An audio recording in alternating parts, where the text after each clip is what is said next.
The sloping trail through the dense woods seemed to stretch endlessly before Henry. His horse plodded heavy-footed beneath him, exhausted from their journey. A lone traveler for many moons now, Henry had lost track of where road ended and forest began. All that mattered was finding shelter before nightfall. A quiet snap in the brush startled him from his weary daze. His bleary eyes scanned the dense foliage for movement as an unfamiliar prickling rose up his neck. Strange how this stretch of woods felt heavier than others he had passed. Henry spurred his horse forward with renewed urgency, eager to leave the foreboding trees behind. Just as hope was fading, a break in the tree line appeared. Henry emerges into a small clearing where sparse cottages dotted a village green. Smoke curled lazily from chimneys as dusk settled over the idyllic scene, a welcoming sight after so long on lonely paths. Henry dismounted slowly, joints aching in protest. Leading his horse by the reins, he made for the nearest house. Before he could knock, the heavy wooden door swung open with a gentle creak. A stout woman peered up at him, worry lines etched deep around kind blue eyes. "Welcome, weary traveler. I am Maren. Please, come in and rest." She ushered him into the candlelit cottage with unexpected hospitality. Over a hot stew and tankard of mead, Henry told of his journeys while learning of the village. Nestled deep in this forest was a humble community, isolated but self-sufficient.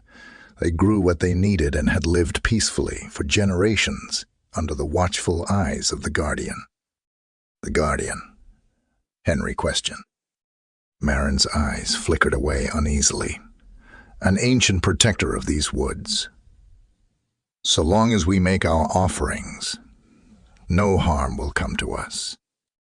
Her vagueness piqued Henry's curiosity, but he dared not press further in case it soured her generosity. After a long draught of mead, exhaustion overtook him. Maren showed him to a small room and bade him a good night's rest. Sleep came easily at first, but fitful dreams soon disturbed Henry. Flashes of twisted trees loomed over cottages that flickered in and out of focus. Frantic villagers scrambled amid wild howls echoing in the night. Henry jerked awake with a gasp, the sound still ringing in his ears. Moonlight filtered dimly through the small window as Henry caught his breath.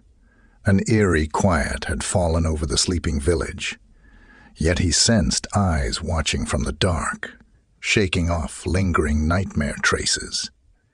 Henry rose to check on his horse. What he found stole the breath from his lungs.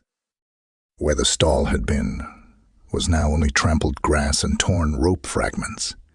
His faithful steed was gone without a trace. Panic and confusion seized Henry's mind. Had the dreams been an omen? Why would someone take the horse under cover of night? Something was wrong in this village. Very wrong indeed. Henry spent a sleepless night, wrestling with his thoughts. Come morning, he confronted Maren urgently.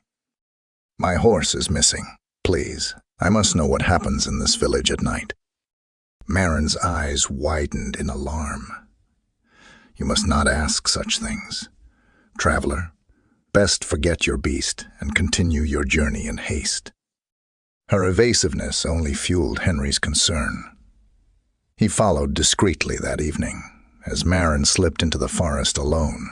The setting sun cast an eerie glow through the dense trees as he trailed her silently. Before long, the sounds of chanting drifted through the gloom. Henry picked up his pace and broke into a clearing awash with torchlight. What he witnessed sent a chill through his bones. The villagers milled about a great carved stone ringed with ominous runic symbols. At its center, the village leader stood over a bound figure, plunging a curved blade into their chest with a sickening squelch. Blood poured forth to stain the waning grass, a deep scarlet. The villagers threw back their heads in a guttural roar as dark energies swirled around them. Henry watched, transfixed in horror, as the victims spasmed their last, their empty eyes locked with his, seeming to plead for mercy, even in death. Movement in his periphery jolted Henry from his trance. One of the children had noticed his lurking form among the trees. "Intruder!" she shrieked, pointing an accusing finger. All heads snapped towards Henry as he broke into a sprint. Behind him, the villagers gave chase with snapping jaws and manic eyes. Spurred into a rage by their disturbed ritual, Henry weaved recklessly through the trees, barely maintaining his lead in the enveloping dark. Thorns ripped at his clothes and flesh, but he dared not look back at his pursuers. After what seemed an eternity, the sounds of pursuit faded into the night. Henry collapsed against a gnarled oak, heaving for breath. What demonic force holds sway over this place? If the villagers discover him, they will surely kill to keep their secret. Henry knew he must uncover the truth and put an end to these hellish sacrifices, or none would be safe from the village leader's twisted rule. Come morning, Henry feigned ignorance as Marin brought him breakfast, searching for any clue. "The Guardian protects us, as it has for generations," she said numbly. "Its power is what wards off harm." Her mind had been broken by its control. But Henry was not so easily cowed. That night he returned to the sacrificial clearing and probed the depths of the forest beyond for any sign of the Guardian's domain, steeling himself for the confrontation to come. Henry traversed the murky woods well into the night, narrowly avoiding detection by patrols of ensorcelled villagers. As the moon reached its zenith, a menacing howl rent the air. Close. Too close. Henry quickened his pace, glancing over his shoulder, apprehensively.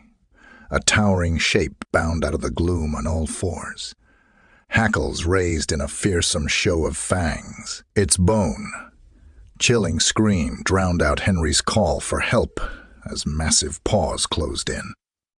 He scrambled up the nearest tree, just in time, heart pounding wildly as the monstrous wolf circled below. Only the sturdy trunk separated Henry from becoming its next meal. Through the branches, he watched in dread fascination as the beast's form shimmered, shrinking and unfolding unto a crouched man. The village leader grinned savagely up at Henry, eyes glinting with inhuman malice. "Come down, little morsel. Your life will fuel our Guardian's power." His mocking laughter sent a chill down Henry's spine. Perched high, Henry studied their surroundings for an opening. To his left, a gnarled root stretched towards a towering stone vault, visible through the dense foliage. The Guardian's lair. If he could only reach it. Henry flung himself from the branch with reckless abandon, grabbing hold of the root and swinging with all his might. His fingernails split as bark ripped from his palm, but momentum sent him crashing through the entrance in a tangle of limbs. Rolling to a stop, Henry looked back in time to see the leader's clawed hands rake uselessly against the stone. His enraged howls faded into the night as Henry turned to survey the vault's contents. Ancient runes covered every surface, pulsating with an evil aura that raised the hackles on Henry's neck. In the center rested an ornate altar stained black with ages of sacrifice. Upon it sat an obsidian orb that swelled with an unholy light at his intrusion. A cold, disembodied voice echoed from everywhere and nowhere at once. "You dare trespass, mortal. None leave this hallowed place alive." The orb flared, sending nauseating pulses of dark magic through the chamber. Henry gripped the altar, fighting to maintain consciousness against its insidious influence. "Please," he gasped. "I mean no harm, only to understand." The voice fell silent. "Considering, for generations, your village has served me faithfully. But times change, and your kind grows weary of their duty. Perhaps a new arrangement can be made." The orb dimmed, and Henry felt its intrusive presence withdraw from his mind. He sagged in relief against the altar, glancing around warily. "What do you propose? Spirit?" From the shadows, glowing eyes peered back keenly. "Free your people, and take my power as your own. Succeed, and the village is yours to rule. Fail, and all shall face my wrath. The choice is yours, little mortal. What say you?" Henry steeled his resolve. For the villagers' sake, he had no choice but to accept the Guardian's deal. He would put an end to its tyranny or die trying. The blood moon rose heavy and red upon the forest village. Henry crept toward the familiar sacrificial clearing, keeping to the shadows. Within, the Guardian's dark influence seemed to corrupt even the night air itself. Villagers milled about in a trance, daubing themselves with ritual markings as the village leader stood proudly before the stone ring. Only Marin seemed hesitant, eyes downcast. She caught Henry's gaze briefly, silently pleading for deliverance. The leader threw back his head and howled, summoning forth his fell beasts. 2 hulking wolfmen bounded into the clearing, dragging a screaming youth between them. Time was running out. Henry had to act. He stepped into the moonlight and raised his hands. Enough. His voice resonated with a power not his own, freezing all in their tracks. The leader snarled. "You dare defy your master, mortal. Seize him." But the wolf men cowered back, sensing the Guardian's magic, twisting to Henry's will. "My people, you have suffered too long under this charade." Henry addressed the villagers calmly. "Break free of your chains and rise up." At first, no one moved. Then, Marin took a tentative step forward, eyes bright with newfound hope. Others followed suit until the entire crowd faced the leader defiantly. Rage contorting his features, the man roared and changed before them. Where he once stood now reared a towering beast, twice the size of any wolf, with blade-like claws and bone plates along its sinuous form. "So be it. Let the true power of your so-called guardian be revealed for all to see," Henry bellowed. Dark magic flowed into his outstretched hand, coalescing into a scythe of crackling ebony energy. With an ear-splitting howl, the monstrous wolf lunged. Henry rolled aside and swung with all his might, feeling the scythe shear through flesh. Black ichor sprayed as the beast reeled with a pained shriek. It spun to strike, but Henry was ready, parrying each blow with precision. His newfound strength began to overwhelm the corrupted familiar. With a mighty overhead slash, Henry cleaved its leg from its body.